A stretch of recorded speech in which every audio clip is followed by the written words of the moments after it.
کہ اللہ نے مجھے اور آپ کو قرآن مجید کی اس تقریب میں آنے کی اور اپنے گھر میں بیٹھنے کی توفیق نصیب فرمائے۔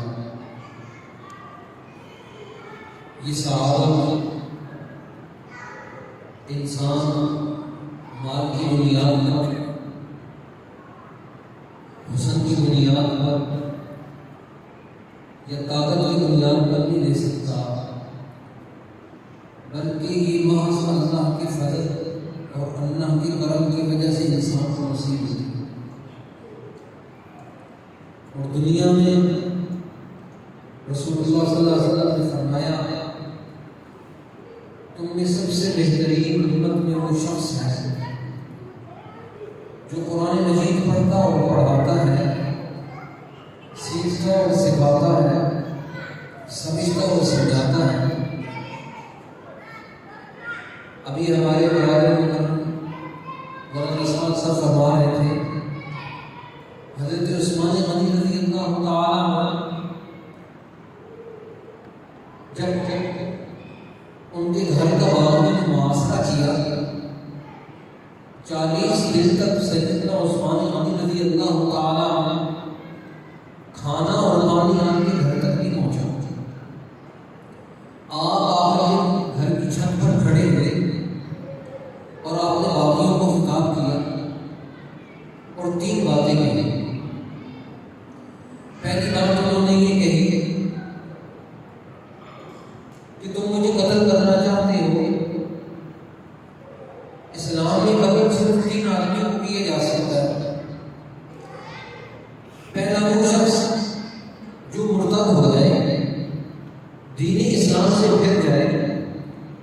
میں تو وہ شخص ہوں دین اسلام سے نہیں پھرا، میں نے اپنا ہاتھ اپنے دایاں ہاتھ اوپر کیا اور کہا کہ میں نے اس ہاتھ کے ساتھ قرآن مجید کی وحی کی کتابت کی، اور مصحف عثمانی اسلام میں قرآن مجید کو جمع کرنے کا جتنا بڑا کردار سیدنا حضرت عثمان غنی رضی اللہ تعالیٰ عنہ ہے، اتنا بڑا عمل، اتنا بڑا کردار۔ اور پھر دوسرا فرمایا، میں آج بھی اسلام کا اسی طرح داعی ہوں۔ اللہ کے حبیب صلی اللہ علیہ وسلم نے فرمایا، عثمان تجھے اللہ ایک مجلس میں لائے گا، لوگ کوشش کریں گے اس کو اتارنے کی، تو نے اس کو اتارنا نہیں، اور جہاں تک کہ تو میرے ساتھ مل جائے، لیکن تم نے یہ کام نہیں کرنا۔ حضرت عثمان غنی رضی اللہ عنہ نے فرمایا، دیکھو دوسرا یہ ہے کسی کو قتل اس لیے کیا جاتا ہے کہ کوئی آدمی کسی کو قتل کرے، میں وہ شخص ہوں، میں نے زمانے جاہلیت میں کسی کو قتل نہیں کیا۔ اور تیسری بڑی وجہ کسی آدمی کو مارنے کی، ختم کرنے کی یہ ہے کہ کسی آدمی نے شادی شدہ ہو کر زنا کیا ہو، اس کو رجم کیا جاتا ہے، اس کو سنسار کیا جاتا ہے۔ میں عثمان وہ شخص ہوں الحمدللہ جس نے زمانے جاہلیت میں اسلام سے قبل بھی زنا کیا اور اسلام سے بعد کو تصور بھی نہیں۔ اس لیے حضرت عثمان غنی رضی اللہ تعالیٰ عنہ کے نکاح میں اللہ کے حبیب صلی اللہ علیہ وسلم کی 2 بیٹیاں ایک کے بعد دیگریں ہوئی، اور اللہ کے حبیب صلی اللہ علیہ وسلم نے فرمایا، لو کان 40 بنات، اگر محمد رسول اللہ کی 40 بیٹیاں ہوتی تو یکی بعد دیگری عثمان کے نکاح میں دیتا چلا جاتا۔ یہ ساری کائنات میں یہ واحد طرح شخصیت ہے کہ کسی امتی کے نکاح میں کسی نبی کی 2 بیٹیاں ہوئی، یہ واحد حضرت عثمان غنی رضی اللہ تعالیٰ عنہ۔ یہاں سے معلوم ہوا کہ حضرت عثمان غنی رضی اللہ تعالیٰ عنہ اللہ کے حبیب صلی اللہ علیہ وسلم کے ساتھ غزوہ تبوک میں آپ نے مال پیش کیا۔ جب مال پیش کیا تو 30,000 کی فوج، آپ نے فرمایا کہ کون دے گا، اس فوج کے لیے کون کردار ادا کرے گا؟ حضرت عثمان غنی رضی اللہ تعالیٰ عنہ کھڑے ہوئے اور فرمایا کہ 1/3 فوج کی پوری ذمہ داری ہے۔ اب پوری فوج کا ذمہ اپنے اوپر لے لیا اور دینار اللہ کے حبیب صلی اللہ علیہ وسلم کی جھولی میں رکھے۔ اللہ کے حبیب صلی اللہ علیہ وسلم ان کو یوں اوپر نیچے فرما رہے تھے، وہ کہہ رہے تھے، معذرت عثمان ما عمل بعد اليوم، آج کے بعد عثمان کچھ بھی نہ کرے تو پھر بھی اللہ اس کو کچھ نہیں کہے گا۔ آج ہمارے یہاں کوئی آدمی مدینہ کی طرف چکر لگا کے آ جائے، وہاں پر 8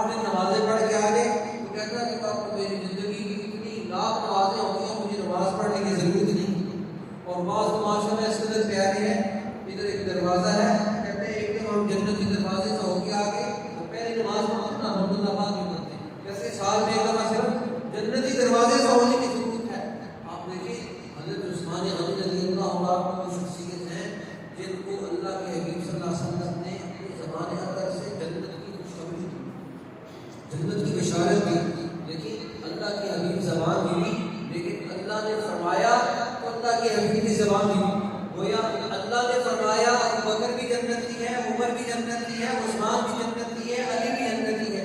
اور اگر 1400 سال کے بعد کوئی بہت بڑا مفکر ہو، کوئی بہت بڑا محدث ہو، تو اٹھ کر آئے اور کہے حضرت عثمان کے بارے میں میری رائے کچھ اور ہے، مجھے بتائیں اللہ کی رائے کے بعد، محمد رسول اللہ کی رائے کے بعد قرآن مجید نے اس پوری جماعت کے بارے میں فرمایا اولئک هم الفائزون، اولئک هم الراشدون، اولئک هم المفلحون، فإن آمنوا بمثل ما آمنتم به فقد اهتدوا رضی اللہ عنہم ورضوا عنہ۔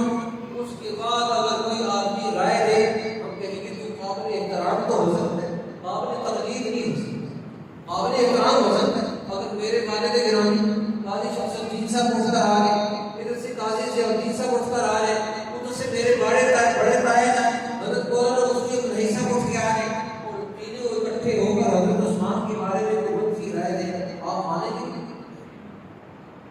ہمارے لیے قابل احترام ہے، ایک میرے والد ہیں، دو میرے تائے ہیں، قابل احترام ہے، ہم کہیں گے آپ اپنی اس رائے کو اٹھا کر جیب میں رکھیں، حضرت عثمان کے بارے میں ہم رائے تسلیم نہیں کریں گے، کیوں؟ قرآن کی رائے کو تسلیم کریں گے، آپ کی رائے کو تسلیم کریں گے۔ اور اگر 1400 سال کے بعد کوئی محدث کو اپنے آپ کو بہت بڑا مفکر اٹھ کر یہ کہے کہ میری یہ رائے ہے، ہم کہیں گے حضرت آپ اپنی رائے کو اٹھا کر جیب میں رکھیں، قرآن کی رائے کے بعد آپ کسی رائے کی ضرورت نہیں، حدیث کے بعد کسی رائے کی ضرورت نہیں۔ جب اللہ نے رائے دے دی سب کی جنتی ہونے کی، تو پھر ہم اور آپ اگر کوئی رائے رکھیں گے اس کا مطلب یہ ہوا میرے اور آپ کے ایمان کا خطرہ ہے۔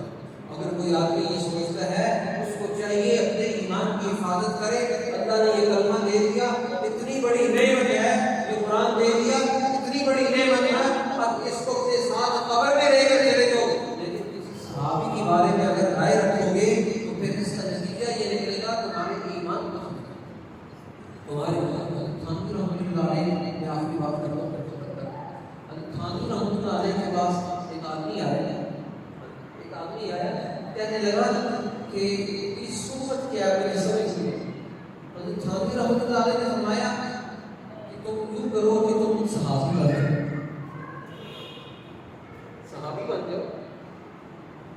حضرت سوچتا رہا، پڑھا لکھا آدمی، لیکن وہ 1400 سال کا تھوڑا سا متاثر تھا۔ 1400 سال کے بعد کوئی نہ کوئی ایسا آدمی آ جاتا ہے جو لوگوں کو متاثر کرتا ہے اور کیسے تھا۔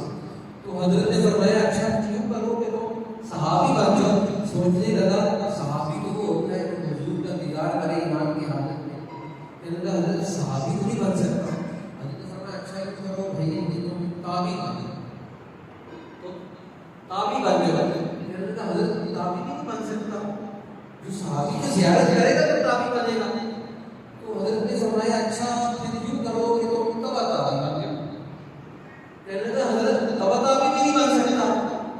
تو پھر حضرت نے فرمایا اچھا، جب حضرت نے اچھا فرمایا تو میں نے کہا حضرت مجھے صحبت کی سمجھ آ گئی، مجھے صحبت کی سمجھ آ گئی۔ صحبت کیا ہے؟ صحبت کے بغیر انسان کچھ نہیں۔ ایک ڈاکٹر جب 20 سال پورا ڈاکٹر بن کے پڑھ کے آتا ہے، اس کے بعد پھر اس کو ہاؤس جاب میں لگایا جاتا ہے۔ ہمارے یہاں وہ سارے سفید کوٹ پہن کر وہاں جو ہے وہ تجربے کر رہے ہوتے ہیں، یہ بڑا ضروری ہے۔ آپ کسی کے پاس بیٹھے خبیر صاحب کے بیٹے نے یہ علم حاصل کیا، آپ کیا سمجھتے ہیں کتنا آسان ہے؟ اس دن میں کسی کو دیکھ رہا تھا، چھوٹا سا بچہ تھا، والد نے اس کو مدرسے میں چھوڑا، وہ رو رہا تھا، دہاڑے مار کے رو رہا تھا، کہتا ہے مجھے امی یاد آ رہی ہے، مجھے ابا یاد آ رہا ہے، مجھے گھر والے یاد آ رہے ہیں، گھر کا کپڑا یاد آ رہا ہے۔ حفظ کرتے بولتا تو بڑی مشکل ہوتی ہے، یہ علم حاصل کرنا تو اتنا آسان نہیں ہے۔ آدمی کے اندر کی ساری قوتیں اور توانائیاں جو ہے ایک دفعہ ڈھک جاتی ہیں اور رو رو کے سارا اندر تحلیل ہو جاتا ہے، پھر جا کے صرف ایک بچہ حافظ بنتا ہے، اور پھر جو استاد جی کی آپ سے خدمت ہوتی ہے اس کو کوئی منافع ہی نہیں۔ ہم تو اپنے بچوں کو یہ کہتے ہیں بھائی جہاں استاد جی کی خدمت لگ گئی وہ جگہ جہنم میں نہیں چلے گی، بچہ اس خوشی سے کہتا خیر خدمت ہوتی رہے